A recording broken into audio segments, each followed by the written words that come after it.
সবাইকে ভূত কাহিনীর এপিসোড নাম্বার 14তে স্বাগতম। তো সরাসরি চলে যাচ্ছি ঘটনায়। আজকের এই ঘটনাটি এখন থেকে 30 থেকে 35 বছর আগের। এটা হচ্ছে হাসান মিয়া নামে একজনের কাহিনী।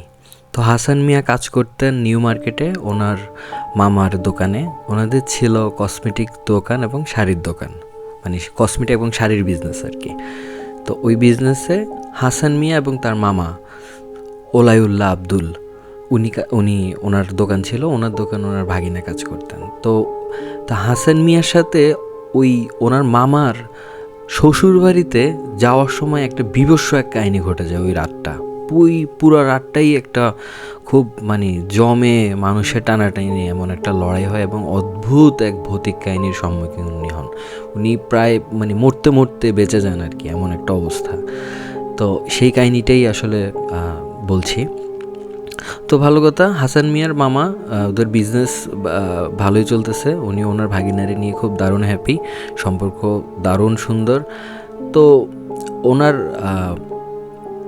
ওয়াইফ অসুস্থ হলেন আর কি, ওলাইউল্লাহ আব্দুল, হাসান মিয়ার মামা। ওনার অসুস্থ হলো বলতে ওনার প্রেগনেন্সি চলতেছে। তো বাপের বাড়িতে দিয়ে আসছে, সেটা সাভারে। তো অনেক দিন হয়ে গেল ওনার যাওয়া হয় না। তো এই দিক দিয়ে চিঠিও পাইছেন। তখন তো চিঠির আমল ছিল, টেলিফোন বা মোবাইলের এখনের মতো এই ধরনের বিষয় কোনো কিছুই ছিল না, হোয়াটসঅ্যাপের মেসেজ এনিথিং এই ধরনের কোনো কিছুই ছিল না। তো চিঠি যখন পেলেন যে শরীরটা অসুস্থ আছে, ওনাকে যাওয়ার জন্য বলছে আর কি, আর খোঁজ খবর নিতেছে, কুশলাদি জিজ্ঞেস করতেছে। তো হাসান মিয়ারে পাঠাইলেন ওনার মামা যে ঠিক আছে, তোর কিছু জিনিসপত্র দিয়ে দিতেছি ভাগনা, তুই তোর মামির সাথে দেখা করে আসবি, মামির অবস্থা কীরকম দেখে আসবি, আর এগুলা সব দিয়ে আসবি, ওষুধ টষুধ এগুলো দিয়ে আসবি, আর এই কিছু জিনিস দিব তোকে কিনে, ওগুলো দিয়ে আসবি। তো বলছি ঠিক আছে মামা। তো ওই দিন আসলে ওনারা শুধু দোকানে দুইজনই, হাসান মিয়া আর হাসান মিয়ার মামা।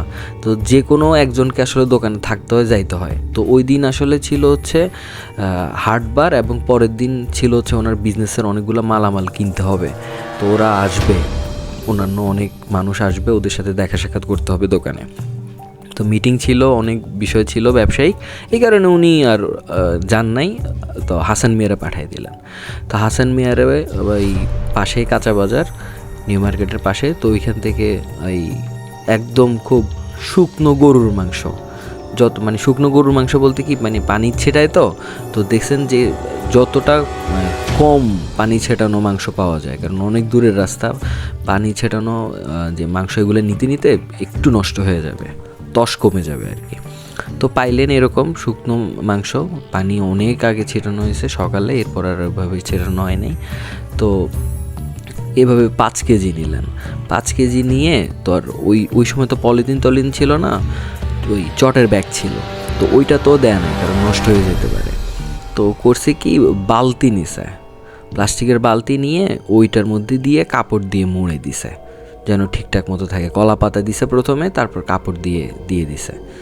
তো আর ওষুধ কিনে দিল। এগুলো নিয়ে তো হাসান মিয়ার সন্ধ্যার দিকে রওনা করাই দিল। তো ওই দিন হাসান মিয়ার একটু দেরি হয়ে যায়। ওই দিন যেহেতু হাটবার ছিল, কাজ করতে করতে সব কমপ্লিট করতে করতে দেরি হয়ে যায়। ওষুধ, গরুর গোস্ত, তারপর মামির জন্য আবার মামা একটা প্যাকেট দিয়ে দেন। এটার ভিতরে আগে পাওয়া যেত যে প্যাকেটের ভিতরে শাড়ি থাকে, কিছু কসমেটিক্স থাকে, এই ধরনের মিলায় একটা গিফট হ্যাম্পারের মতো বিষয়। হ্যাঁ, তো তখনকার এটা খুব বেশি পপুলার ছিল।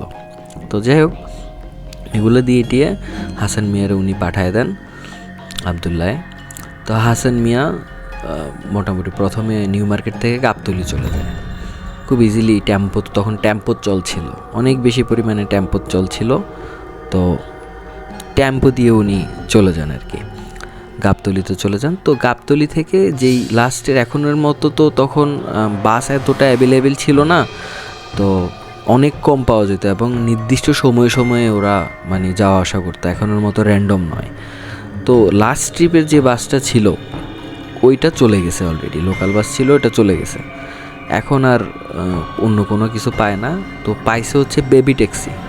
তো সিএনজির মতোই একটা version baby taxi, 2 stroke probably. তো ওইটা উনি পাইছেন। তো ওইটাও ওইভাবে এখন যেরকম মানুষ সিএনজি ধরায় এক জায়গা থেকে এক জায়গায় চলে যায় রিজার্ভ করে। তো উনিও ওই বেবি ট্যাক্সিও মানুষ রিজার্ভ করে চলতো, লোকালও চলতো। তো উনি রিজার্ভ নিলেন সাভার পর্যন্ত। তো বলছেন এই জায়গায় যাবেন কি না, উনি বলছেন না আমি শুধু সাভার পর্যন্ত যাব। তো সাভার পর্যন্ত সাভারের বাজারে নিয়ে ওনারে রেখে দেয়। তো হাসান মিয়া নামলেন বালতি নিয়ে, বালতির মধ্যে গরুর মাংস, তারপর ওনার মামার দেওয়া ওই গিফটের প্যাকেট, ঠিক আছে, কসমেটিক্স গিফটের প্যাকেট আর ওষুধপত্র নিয়ে উনি রওনা দেন। তো দেন এবার সিএনজিওয়ালা এই বেবি ট্যাক্সিওয়ালার ভাড়াটারা মিটিয়ে দেন। এরপরে উনি বাজার থেকে আরও মিষ্টি টিষ্টি কিনে টিনে নেন। মামা যেভাবে বলছে আর কি, যে তুই বাজার থেকে মিষ্টি টিষ্টিগুলো কিনে নিস, ওইখান থেকে ভালো পাওয়া যাবে। তো উনি ওগুলো সব কিছুই কিনে টিনে নিলেন। তো নেয়ার পরে এরপরে উনি ভ্যান খুঁজতেছেন। এখন ভ্যানে করে যাইতে হবে প্রায় সেও প্রায় 5 মাইলের মতো, অনেক দূর। তো ভ্যান পাচ্ছেন না। এরপরে পাইছেন কয়েকটা, গরু গাড়ি তো যাবেই না, গরু গাড়ি পাইছেন, ওরা কেউই যাবে না। তো ও বলছে যে এত দূর পর্যন্ত যাইতে পারবো না, ভ্যান গাড়ি একটা আলোরে পাইছেন। উনি বলছে এত দূর যাইতে পারবো না, আপনারে ওইটার দিঘির সীমানা পর্যন্ত নামাই দিতে পারবো, এরপরে আমি আর যাইতে পারবো না, রাস্তা ভাঙা ভাই, আর ওইদিকে ভাই এত রাতে ভালো না, জায়গাটা ভালো না, ওইদিকে যাইতে পারবো না, আমি একলা কেমনে আসবো, আর আপনি এত রাতে কেন আসলেন, থেকে যাইতেন। তারপর উনি বলছে যে এইদিকেও আমার কোনো আত্মীয় স্বজন নেই ওইখানে, তো তাহলে কালকে আসতেন। তো বলছে ভাই চলে তো আসছি, কি করা, এই অবস্থা, মার্কেটের দোকান টোকান গোছায় টোছায় আসতে দেরি হয়ে গেছে জিনিসপত্র কিনতে। তো বলছে ঠিক আছে ভাই ওঠেন, আমি আপনার এই দিঘির পার পর্যন্ত এটা করে দিয়ে আসবো, পৌঁছাই দিয়ে আসবো এই।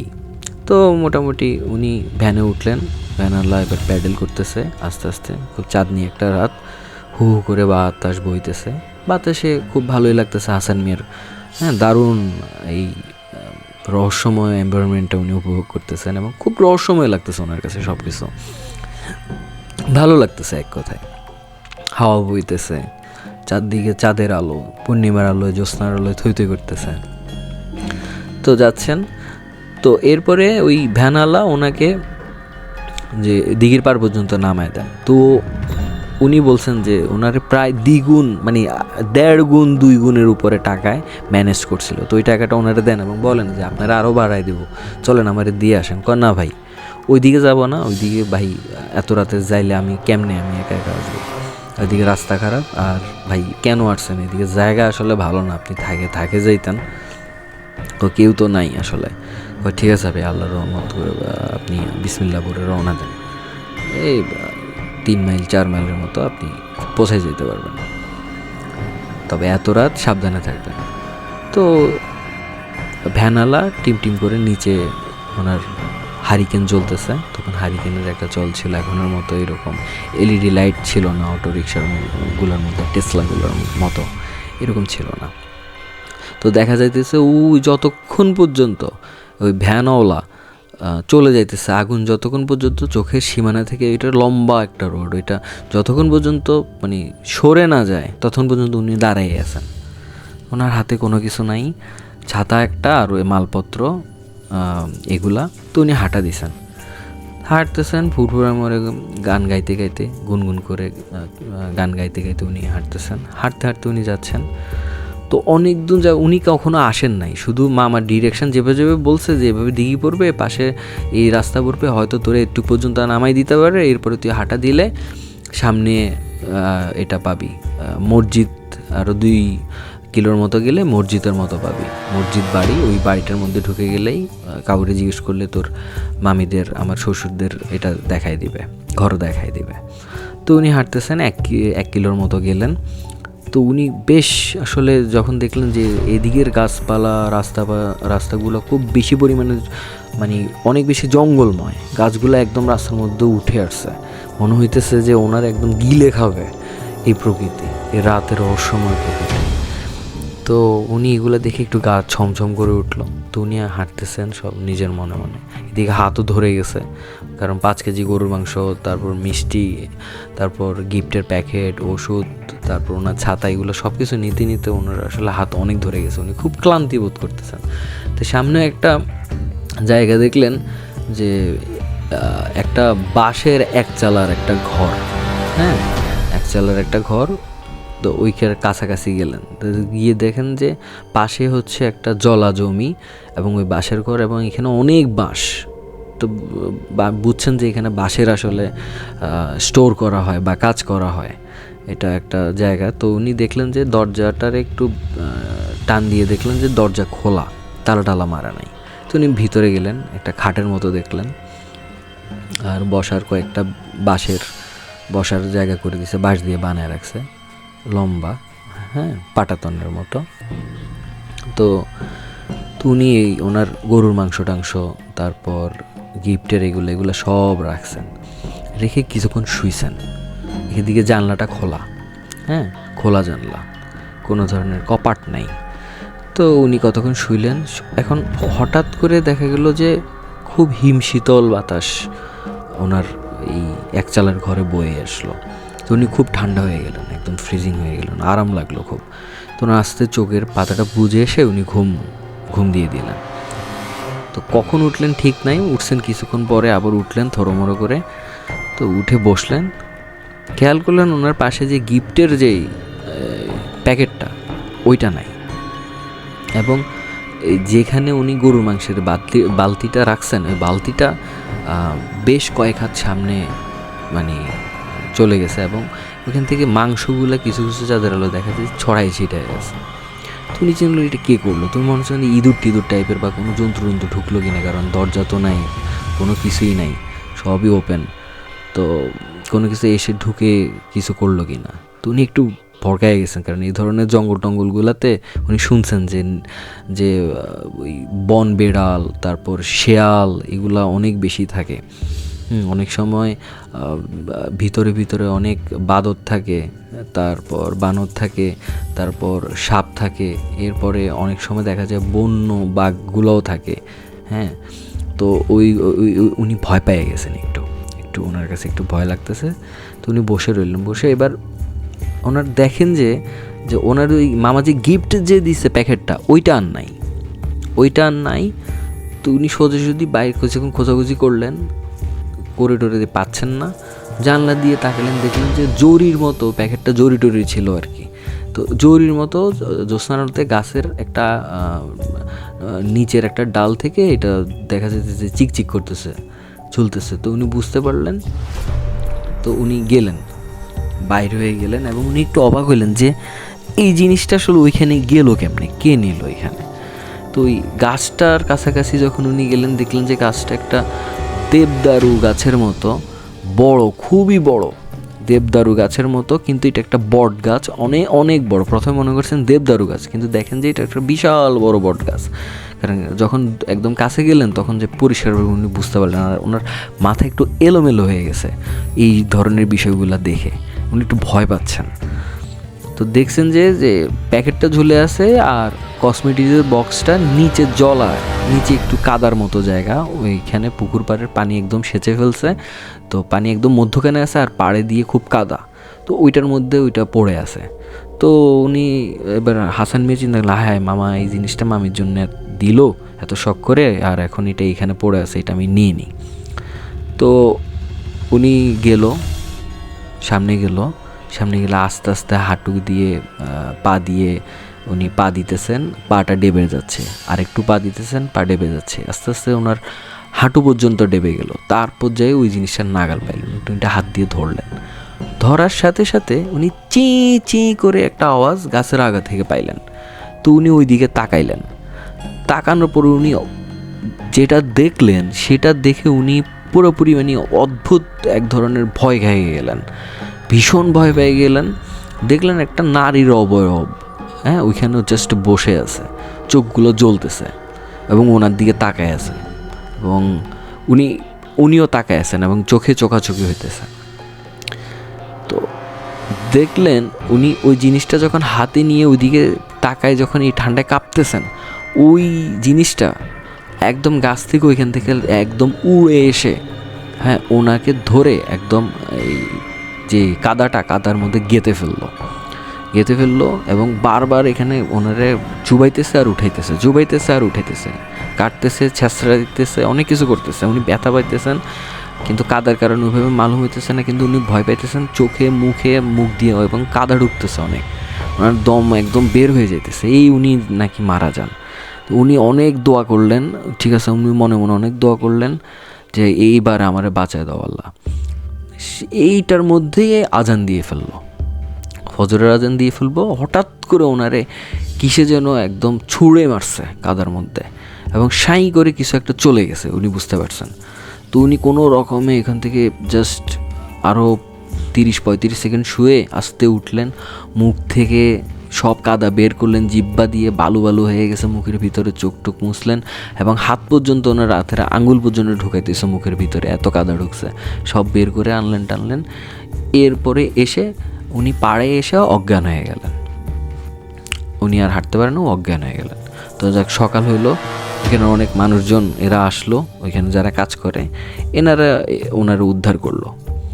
তো জিজ্ঞেস করলো, ওনার যখন জ্ঞান ফিরলো ওনারা জিজ্ঞেস করলো যে ভাই আপনি কই থেকে আসছেন, কে আপনি, এখানে কেমনে, আপনার কী হয়েছে আপনার সাথে রাতে। এবার উনি বললেন, কোনো রকমে বললেন যে আপনার আগে আমারে কই পাইছেন ওইটা বলেন। তো বলছে আপনার ওই পুকুর, ওই কাদার উপরে আপনারে পাওয়া গেছে, ঠিক আছে, গাড়ানো অবস্থায়, ঠিক আছে, আপনার একদম মানে গলা পর্যন্ত গাড়ানো অবস্থায় পাওয়া গেছে, কুড়ে আপনারও তুলতে হয়েছে। তো বুঝছি আপনার সাথে আসলে কি ঘটছে, এখানে তো আমরা থাকি না, কেউই থাকতে পারে না আসলে। তো ওইখানে একজন আছেন, উনি একটু পরেশগার, ঠিক আছে, ঝাড়খুপ এগুলো জানেন, উনি ঝেড়ে টেড়ে দিলেন। তো উনি বললেন যে এখানে তো আমরা কেউ থাকি না, আমরা কাজ করে চলে যাই, কেউ থাকতেও পারে না, আর এই রোড দিয়ে রাতে কেউ যায় আসা করে না, যে কেউ মিষ্টি নিয়ে গেছে, ওই মিষ্টি নিয়ে গেছে, তারপর কেউ কোনো কিছু নিছে, ওইটা টেনে নিয়ে গেছে। এবং দেখা গেছে মানুষজন অনেক সময় কিছু জিনিস দেখে, অদ্ভুত কিছু জিনিস দেখে দাঁত কপাটি লেগে অজ্ঞান হয়ে গেছে, এবং অনেক মানুষ দেখা গেল যে মানে ক্ষতিগ্রস্ত হয়েছে অনেক, কোনো না কোনোভাবে এখান দিয়ে যাইতে চায় না, খুব পরিমাণে ডিস্টার্ব করে। তো আপনার সাথে কিছু আমি এমনি এরকম দেখছি, এই ব্যাপার। তো পরবর্তীতে ওনারা সুস্থতা করে উঠানোর পরে ওই যে জিনিসগুলা তো দেখলো আর কি, ওনারা বললো যে আপনার কি শাড়ি কি গাছের মধ্যে এরকম কি কোনো কিছু ছিল, কসমেটিক আলতা গাছ থেকে ডাল থেকে টিপ টিপ করে পড়তেছে ফোটায়, শাড়ি একটা গাছের মধ্যে পেঁচানো, আরও নিচে আয়না টায়না এগুলো পড়ে আছে। তো বলছে হ্যাঁ এগুলা আমার মামির জন্য আমার মামা দিছিল, এই ব্যাপার ঘটছে, এই বিষয়। তো ওইগুলো পোতলা করে একদম বেঁধে ওনার কাছে নিয়ে আসছে। উনি বলছে না ভাই আমি এগুলো নিব না। তোরাও বললো যে ঠিকই আছে ভাই, এগুলো পেতনির ধরা, আপনার এগুলো না নিলে এগুলো ভালো। তো উনি চলে আসলেন, আসার সময় ওনাদেরকে বকশিস দিলেন, ওরা নিতে চায় নাই, তবু উনি জোর করে দিলেন। তো উনি মোটামুটি ওইখানে ওদের সাথে ওরা গামছা টামছা দিয়েছিল, গোসল টোসল করছেন, উঠে পরিষ্কার হয়ে তারপর উনি গেলেন। তবু গায়ের মধ্যে ওই প্যান্ট জামার মধ্যে মাটি টাটিও একদম লাগানো, হ্যাঁ, যা গেছে একদম ভিজে গেছেন আর কি, একদম পরিষ্কার হয়ে। তারপর গিয়ে ওনার তো ধুম জ্বর। তারপর ওনার মামি আসলেন, দেখলেন এবং সব কিছু খুলে বললেন। তাড়াতাড়ি কবিরাজকে ডাকা হইলো। কবিরাজ এসে চিকিৎসা করলেন, দাওয়াই টাওয়াই দিলেন। তারপর দেখে যে যত কমে না, উনি প্রলাপ ভুগতেছেন।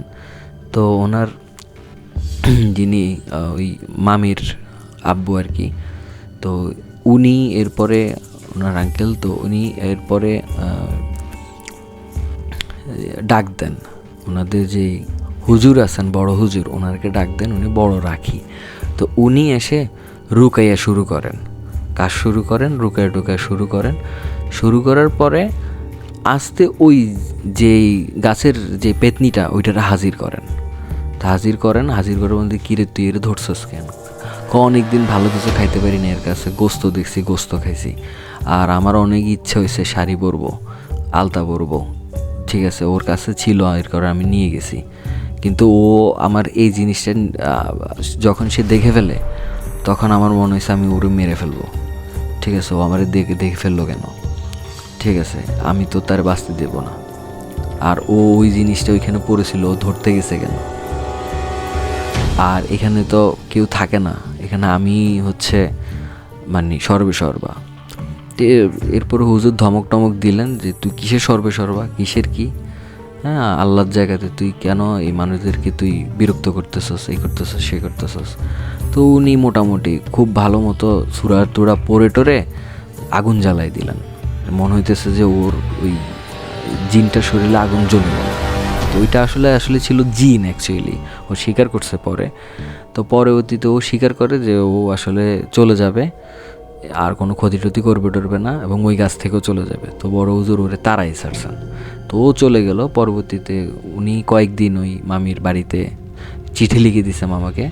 তো কয়েকদিন রেস্ট নিলেন, 3-4 দিন রেস্ট নিয়ে দেন ঢাকায় চলে গেলেন মামার কাছে।